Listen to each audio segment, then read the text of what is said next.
चांगलं काम आहे. चांगलं काम करतोस. कुठलं नगरपालिकेने दिलंय? मग तू कुठलं नगरपालिकेचा का नाही? तू कशासाठी काढा लागलायस हे? बरोबर. नाही, चांगलं काम आहे, चांगलं काम आहे. कुठलं मावशी, कुठलं गाव?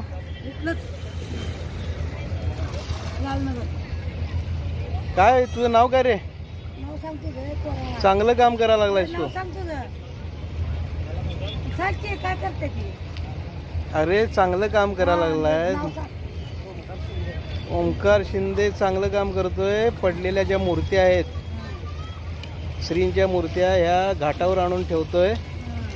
महानगरपालिकेने लक्ष द्यावं आणि व्यवस्थित श्रीचं कुंडामध्ये विसर्जन करण्यात यावं.